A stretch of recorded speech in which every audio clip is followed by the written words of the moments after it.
avons quitté l'oasis de Fint, ses palmiers luxuriants et son calme envoûtant, pour une traversée de l'Atlas du sud vers le nord, une traversée pleine de surprises et de merveilles.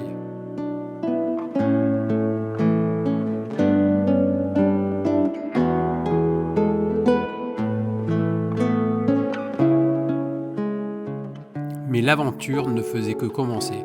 Au détour des montagnes, nous avons découvert Himnifree, un pont naturel spectaculaire, taillé par les forces de la nature, où la lumière danse entre les roches millénaires. Puis les paysages nous ont conduits vers un lieu encore plus enchanteur, les majestueuses chutes d'Ouzoud. Entre sources cristallines et cascades tonitruantes, la puissance de l'eau et la beauté des lieux nous ont laissés sans voix, entourés par le chant des oiseaux et la fraîcheur de la brume. Mais cette fois en direction d'un site impressionnant, la cathédrale Imsafran, un lieu sauvage et grandiose où des pistes vertigineuses nous mèneront bien au-dessus de l'impressionnante formation rocheuse, dévoilant des panoramas à couper le souffle.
Allez, prêt pour faire un petit footing de 40-45 minutes.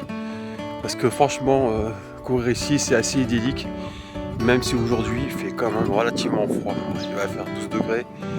Mais c'est pas grave. On va courir bien pour se réchauffer. Et profiter d'un cadre aussi exceptionnel.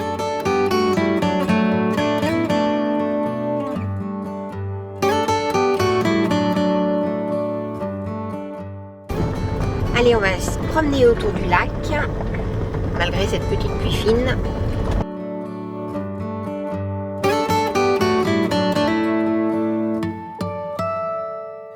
Le lac Bel El Ouedan, niché dans les montagnes de l'Atlas, se trouve à environ 150 km de Marrakech.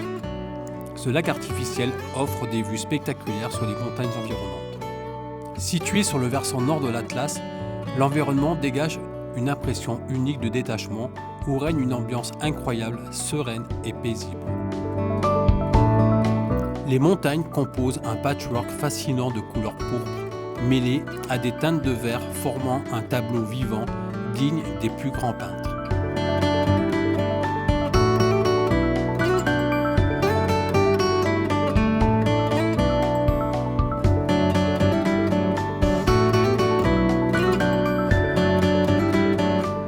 Créé en 1953 avec la construction du barrage de Bel El Ouedan sur la rivière El Habid, le lac s'étend aujourd'hui sur environ 3000 hectares.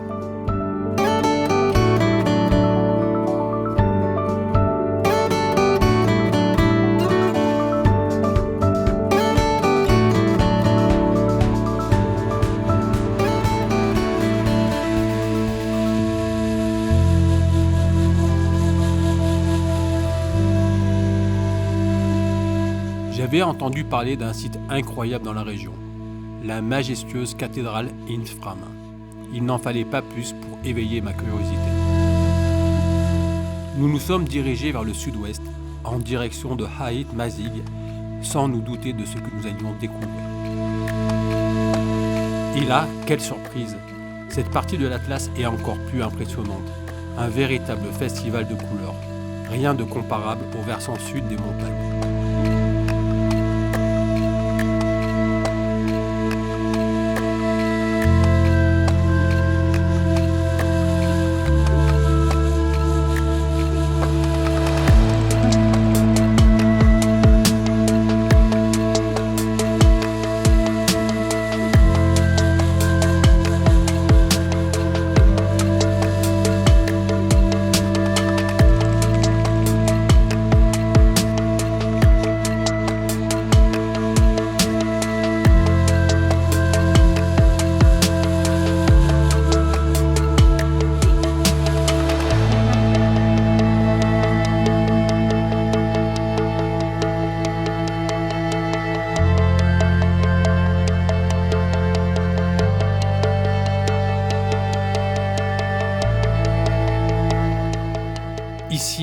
héros d'art ancestraux surplombent des vallées escarpées, tandis que les flancs des montagnes explosent de teintes vertes fluo.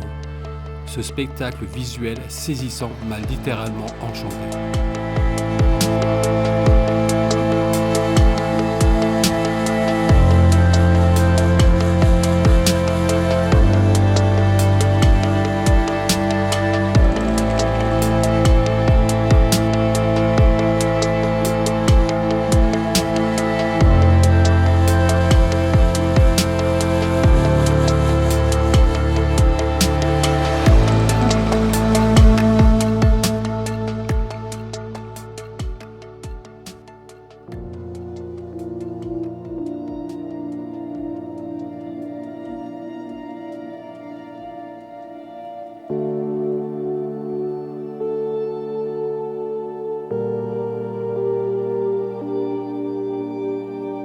Située à l'est de Marrakech et plus précisément près du village de Tilerouit, la cathédrale Imsfrane n'est pas un monument historique. Il s'agit en fait d'un site naturel ressemblant de loin à la silhouette d'une cathédrale.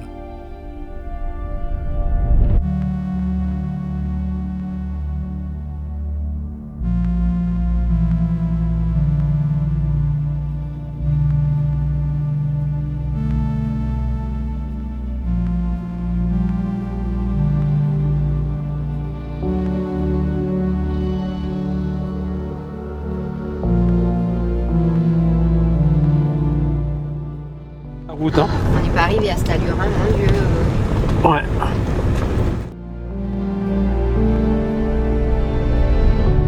Culminant à 1872 mètres d'altitude, la cathédrale Imsfrane a une paroi de 600 mètres de long.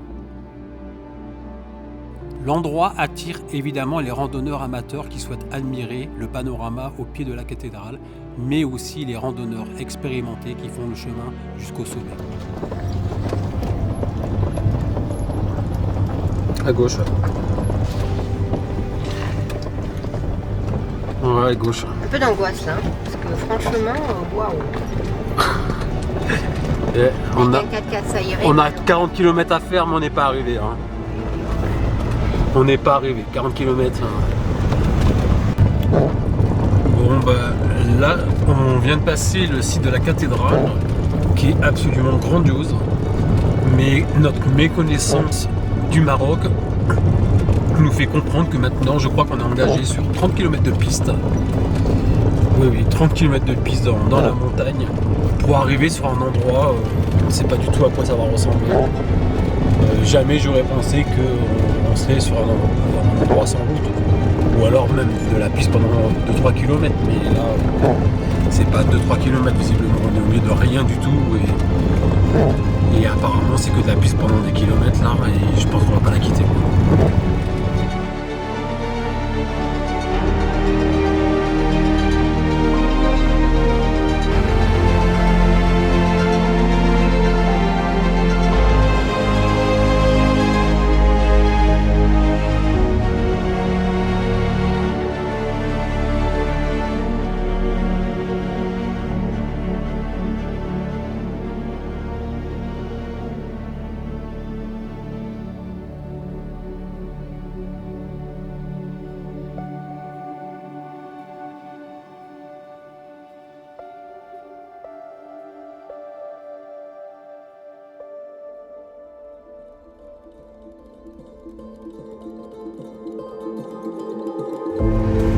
Bon, ça y est, on est sorti des pistes de l'impossible et on a fait une vingtaine de kilomètres dans les pistes.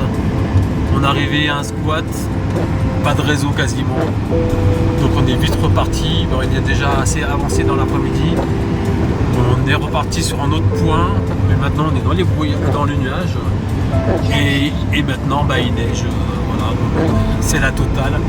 Donc on a au moins 3 heures de route pour sortir et redescendre dans un point plus bas. On ne sait pas ce qu'on va rencontrer entre temps. Bon, mais on verra. Suite au prochain épisode, là, c'est un sacré dimanche.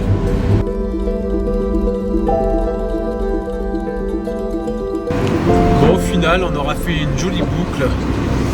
En fait, on va revenir où on était ce matin. C'était pas prévu, pas calculé. Et là, on est à peu près à 2100 mètres. Et c'est quand même bien enneigé. Il fait 0 degré. Bon, il n'y a pas de neige qui tient sur la route, mais sachant qu'on a encore 2 heures de route et au final, on va revenir à l'endroit où on était ce matin. Et on verra peut-être aller à un hôtel parce qu'ici, les campings, il n'y en a pas des masses.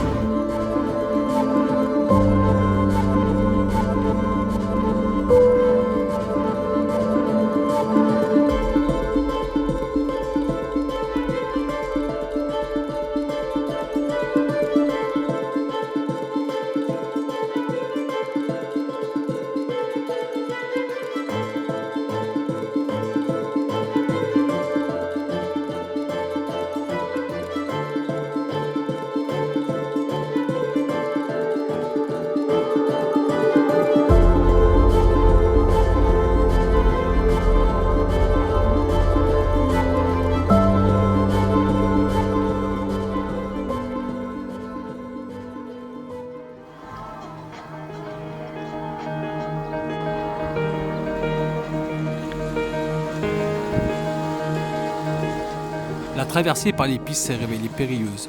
Des chemins incroyablement étroits, de la boue glissante, des pentes abruptes, le tout longeant un précipice vertigineux. Un 4x4 était non seulement conseillé, mais absolument indispensable. Comme si cela ne suffisait pas, la neige s'est mise à tomber, recouvrant rapidement notre route d'un voile blanc menaçant. Nous avons tenté de trouver une auberge, mais sans réseau GSM, il nous fallait rapidement sortir des montagnes. Face à des conditions qui se dégradaient dangereusement, nous avons fini par chercher refuge dans un hôtel. La situation devenait de plus en plus critique et il fallait agir pour échapper à cette tempête imprévisible.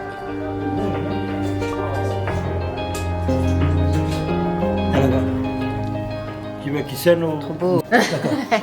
Gasoil. Gasoil. Ah, la belle vue. On va se régaler. C'est original, hein. Tagine frite. Oui, toi, t'as une frite.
double cratère des lacs Isly et Tisly se trouve près de Imchili, dans le Haut Atlas marocain, à plus de 2200 mètres d'altitude.